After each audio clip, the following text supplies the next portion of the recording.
नमस्कार बच्चों, आओ पढ़े चैनल में हिंदी मेंटर प्रवीण कुमार शर्मा आपके समक्ष कक्षा 10वीं कृतिका पाठ्य पुस्तक का चैप्टर नंबर 1 माता का आंचल लेकर प्रस्तुत हुआ हूँ। यह शिव पूजन सहाय की एक अद्भुत रचना है जिसमें शैशव काल जो लेखक का जो बचपन है उसकी क्रियाकलापों का, उनके खेलों का, माता पिता से जो जुड़ाव है और बच्चा चाहे दिन भर पिता के साथ में कितना भी क्यों नहीं खेल ले, लेकिन संकट के समय या भूख का एहसास होते समय वह दौड़कर माँ के आंचल में ही जाता है। यह उद्देश्य है इस रचना का, माता का आंचल। तो मैं कुछ महत्वपूर्ण बिंदुओं का आप लोगों के साथ में विमर्श करूंगा और उसमें से ही महत्वपूर्ण प्रश्नों की भी चर्चा करूंगा। तो पहला है बचपन से पिता के साथ में अधिक लगाव। जो लेखक हैं इनका पिता के साथ में बचपन में बहुत ज्यादा लगाव था। लेखक बचपन से ही पिता के साथ में अधिक रहता था। माता से केवल दूध पीने तक का संबंध था। पिताजी नहा धोकर पूजा पर बैठते, साथ ही लेखक को भी नहला धुला कर पूजा में शामिल कर लेते थे। माथे पर बबूत का तिलक लगाते थे और सिर पर लंबी लंबी जटाएं तो थी ही।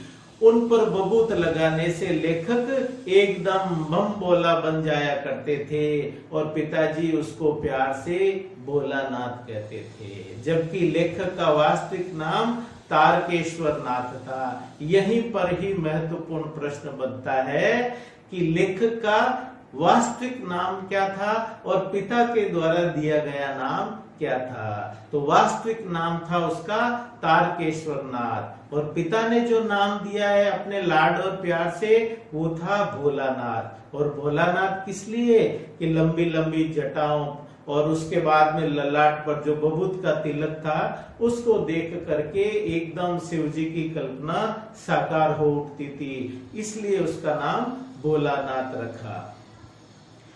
मैं पिताजी को बाबूजी और माँ को मैया, मैं का मतलब लेखक है, लेखक है वो पिताजी को बाबूजी और माँ को मैया कह करके पुकारते थे। पिताजी रामायण का पाठ करते थे तो लेखक उनके पास में बैठा आईने में अपना मुंह निहारता रहता था और जैसे ही पिताजी उसको देखते वो शर्मा करके आईना नीचे रख देता था और यह देखकर पिताजी भी मुस्कुरा उठते थे। मतलब माँ के पास में उसका संबंध केवल दूध पीने तक का था और सुबह से शाम तक हर एक गतिविधि में पिता ही शामिल रहते थे। अब पिताजी की राम नाम बही पूजा इत्यादि करने के बाद में वो राम नाम लिखते थे, तो राम नाम बही और राम नाम की गोलियों का भी प्रसंग इस अध्याय में है। तो क्या है उस प्रसंग से संबंधित महत्वपूर्ण बातें डिस्कस करते हैं। पिताजी पूजा पाठ के बाद में अपनी राम नाम बही में राम राम लिखते थे। आपने देखा होगा गांवों के अंदर, शहरों के अंदर भी बुजुर्ग लोग हैं, वो घर बैठे पुण्य कमाने के उद्देश्य से एक राम नाम बही रखते हैं। अपने दिमाग को इधर उधर की फिजूल की चीजों में लगाने के बजाय बैठे बैठे जैसे जैसे समय मिला राम राम लिखते रहते हैं और पूरी की पूरी वो बुक है, नोटबुक है, उसको भर देते हैं। तो बैठे बैठे दिमाग इधर उधर विचलित नहीं हो, तो एक ईश्वर की वंदना में लगा रहे हैं, इसलिए लोग राम नाम लिखते हैं। तो लेखक के पिता भी राम नाम लिखते थे पूजा इत्यादि करने के बाद। तो लेखक के पिताजी भी राम नाम लिखते थे पूजा इत्यादि के बाद। इसके बाद कागज के छोटे छोटे टुकड़ों पर राम नाम लिख करके उसके आटे की गोलियों में उनको लपेटकर गंगा पर जाकर आटे की एक एक गोली फेंक कर मछलियों को खिलाते थे। उस समय मैं यानी कि लेखक उनके कंधे पर बैठा होता, पिताजी की गोली पिताजी के द्वारा गोली को फेंकता हुआ देख करके लेखक खूब हंसते थे।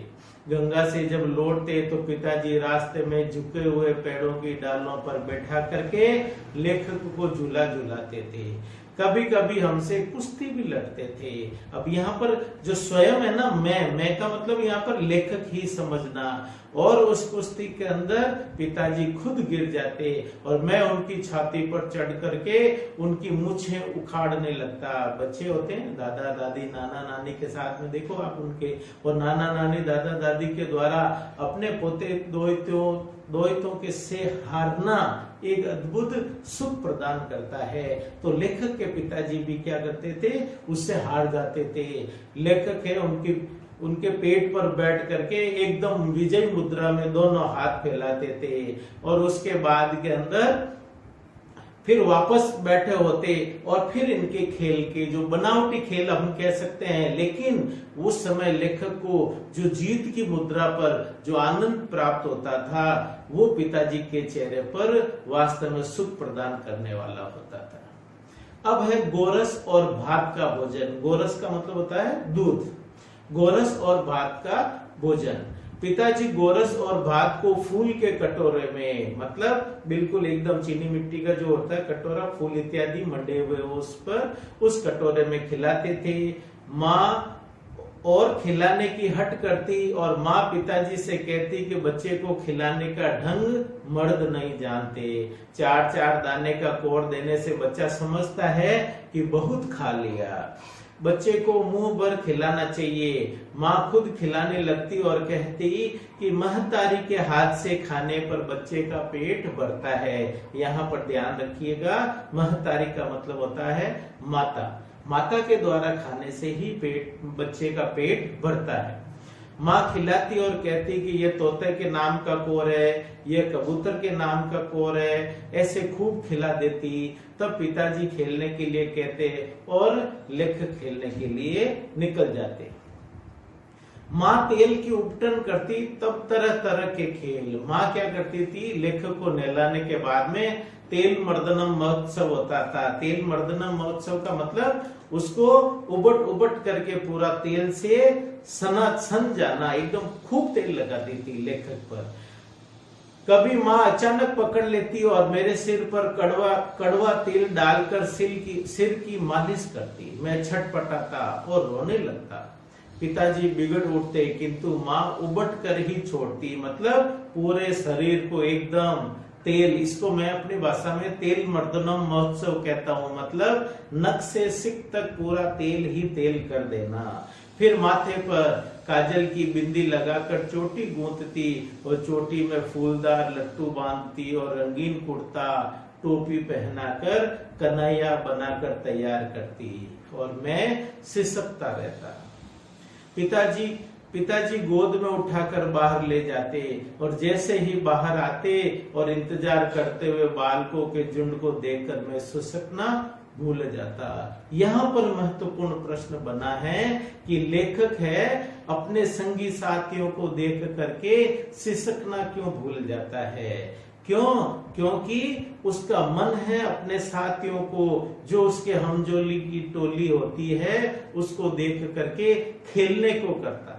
तो वो पहला प्रसंग, पहला दुख, पहला दर्द सारा भूल जाता और अपने साथियों को देख करके उसको अनेक खेलों की याद आने लगती और उसका मन भी खेलने को करता। इसलिए क्या है, वो रोना भूल जाता, सिसकना भूल जाता।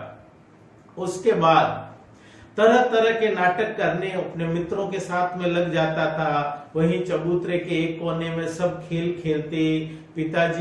पिताजी की नहाने वाली चौकी को लेकर उस पर सरकंडे के खंबे बनाते, कागज का टेंट, मिठाई की दुकान लगाना, मिट्टी के।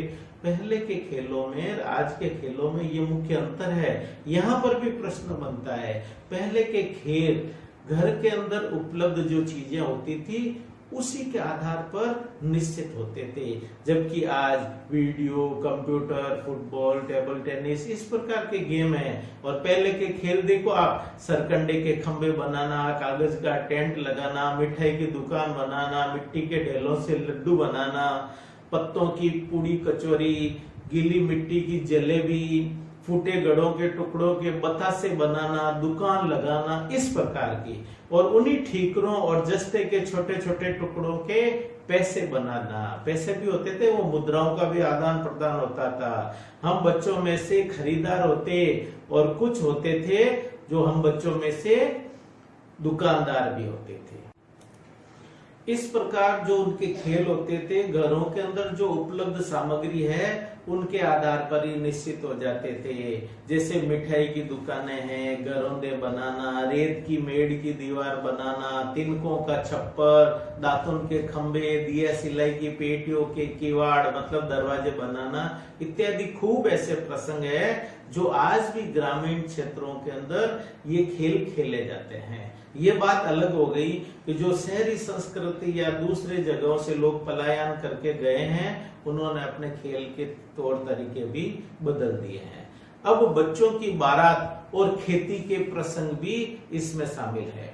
कभी बच्चे बारात निकालते, कनस्तरों का तंबूरा बजता, आम की उगी हुई गुठली को घिस घिस कर सेनाई बनाते, हमसे में से कोई दूल्हा, कोई समधी इत्यादि बनता। सारा का सारा देखो आप, विवाह का और बारात का प्रसंग इकट्ठा हो रहा है। बारात चबूतरे के एक कोने से दूसरे कोने पर जाकर लौट आती, और जिस कोने पर बारात जाती थी उस कोने को आम के पत्तों और केलों के द्वारा सजाया भी जाता था। क्योंकि शादी विवाह में बच्चे देखते हैं कि खूब डेकोरेशन भी होता है। अब वो बच्चे डेकोरेशन में क्या लेके आएंगे? पत्ते, केलों के पत्ते इत्यादि से भी सजाते थे। लाल कपड़े से ढककर एक पालकी में दुल्हन बैठा दी जाती, और बारात के लौटने पर पिताजी पालकी के कपड़े को उतार कर देखते तो हम सारे के सारे हंसकर भाग जाते थे, क्योंकि दुल्हन भी तो उन बच्चों में से ही होती। तो पिताजी उनके हर एक खेलों के अंदर उनके सुख को, उनकी प्रसन्नता को और बढ़ाने में सहायक होते थे। थोड़ी देर में बच्चों की मंडली खेती करने में जुट जाती। देखो आप उनके खेल कैसे कैसे होते हैं। बस चबूतरे के एक कोने पर गिरनी गड़ जाती और नीचे की गली कुआं बन जाती। मूंज की पतली रस्सी बनाकर गिरनी पर चढ़ा चुगड़ बांध लटका दिया जाता था। दो लड़के बैल बन जाते थे, पानी खींचते।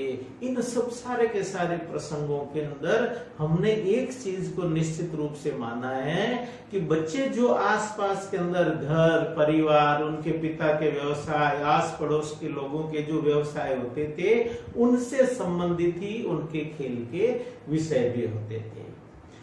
अब पालकी को देख करके उनको एक शरारत सूझती थी। अगर किसी दूल्हे के आगे पालकी को देख लेते तो खूब जोर से चिल्लाते, रहरी में रहरी पुरान रहरी, डोला के कन्या हमार महरी। एक बार ऐसा कहने पर एक बूढ़े वर ने हम बच्चों को बहुत दूर दूर तक खदेड़ा था, क्योंकि उसको ऐसा लग रहा था कि ये बच्चे उसको चिढ़ा रहे हैं। और बच्चों के लिए तो ये क्या है? चंचलता, नटखटपन, ये सारा का सारा बचपन में ही तो दिखाएंगे। इसलिए कि उद्दंडता ऐसी कीजिए जो क्षमा योग्य हो, और ये सारी की सारी चीजें क्षमा योग्य ही थी। उस खुसट खबीस की सूरत लेखक को अब तक याद है। जो एक बूढ़ा था, जो दूल्हा, उन्होंने इनको दूर दूर तक पीछे दौड़ करके खदेड़ दिया था। न जाने किस ससुर ने वैसा जवाई ढूंढ निकाला, वैसी शक्ल का आदमी हमने कभी नहीं देखा। इस प्रकार का व्यंग्य लेखक ने किया है। जब मुस्लिम तिवारी को भी उन्होंने क्या किया? अपनी हंसी और ठिठोली का शिकार बना दिया। एक बार जोर की आंधी आई, हम सब आम के बाग की ओर दौड़े। हम सब का मतलब लेखक और लेखक के मित्र।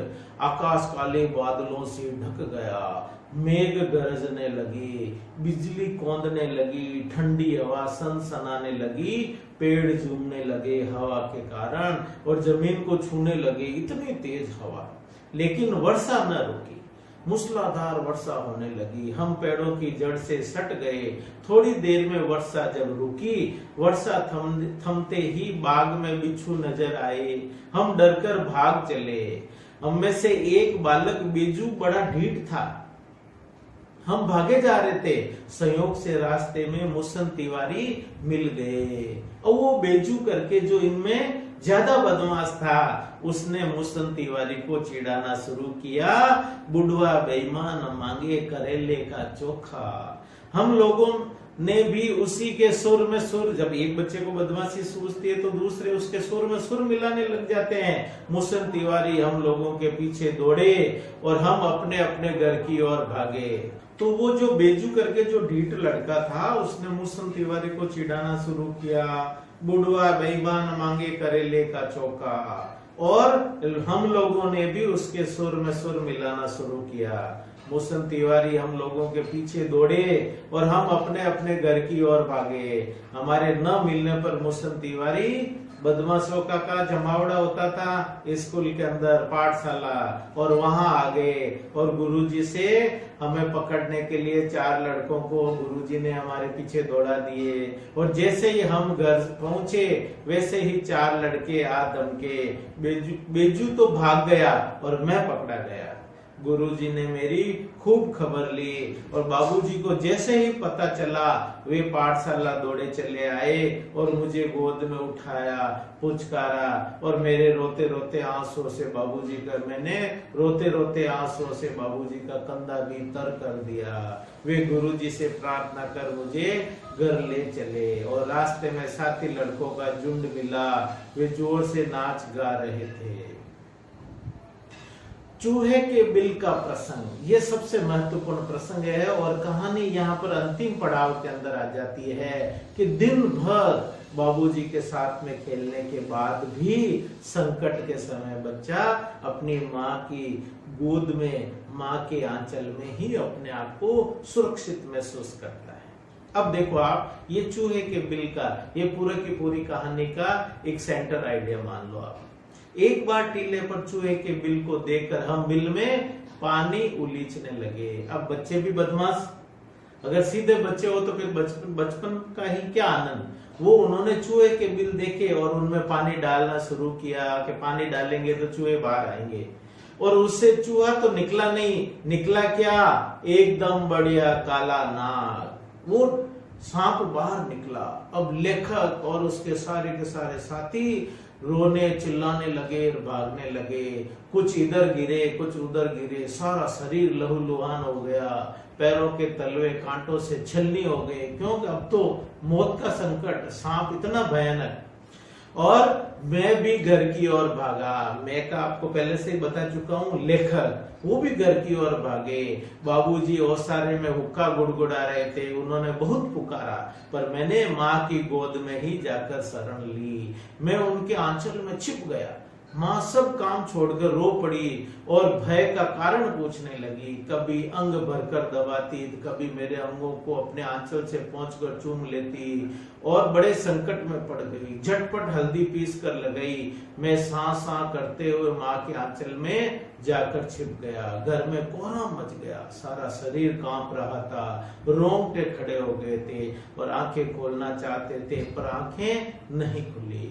मेरे कांपते हुए होठों को देखकर माँ रोती और बड़े लाड से गले लगाती। इसी बीच बाबूजी दौड़े आए और माँ की गोद से मुझे लेने लगे, पर मैंने माँ के आंचल की प्रेम और शांति के चंदोवे की छाया नहीं छोड़ी। इस प्रकार हमने देखा कि दिन भर पिता के साथ में रहने वाला बालक, कौन बालक, भोलानाथ, और उसका मूल नाम क्या था, तारकेश्वर नाथ। वो दिन भर पिता के साथ में खेलते हुए भी उसका स्नेह माँ के साथ में कम नहीं था। जबकि पिता के साथ के खेल के प्रसंगों में हमने देखा पूरे के पूरे चैप्टर में पिताजी के साथ ही प्रसंग है, लेकिन अंत के अंदर जो सांप वाला प्रसंग आता है उसमें वो सीधा दौड़ करके माँ के आंचल में जाकर के ही अपने आप को सुरक्षित महसूस करता है। इस प्रकार का शीतलता और सुकून देने वाला माँ का आंचल होता है। इस चैप्टर के प्रश्नोत्तर नीचे दिए गए लिंक पर आप क्लिक करके प्राप्त कर सकते हैं। इस अध्याय के अंदर जितने भी महत्वपूर्ण प्रश्न बने, मूल नाम क्या था, खेल के विषय कौन थे, बच्चे कौन कौन से खेल खेलते थे, मुसन तिवारी को उन्होंने क्या कह करके चिढ़ाया था, और वो उन बच्चों को दंड देने के लिए कहाँ गया था, पाठशाला के अंदर गया था गुरुजी के, और गुरुजी ने अपने 4 चेलों को उनके पीछे लगा दिया था बच्चों को पकड़ने के लिए। और जो ढीठ लड़का था जिसने चिढ़ाया उसका नाम बेजू था। इस प्रकार से ये सारे के सारे इस पूरे पाठ की एक समरी के रूप में मैंने अध्याय को आपके सामने प्रस्तुत किया। आप वीडियो को पॉज कर करके अध्याय को बड़े ध्यान से सुने तो मेरे ख्याल से कहीं अतिरिक्त पुस्तकों की आपको आवश्यकता नहीं रहेगी। आओ पढ़े चैनल के साथ में लगातार आप अपना सहयोग और उत्साह बनाए रखें। एक से बढ़कर एक प्रसंग, एक से बढ़कर एक सैंपल प्रश्नों की भी अभी चर्चा होने बाकी है। आपको हर वीडियो में कुछ न कुछ एक नवीन जानकारी लेकर के फिर हम आपके सामने उपलब्ध होंगे। तब तक नमस्कार।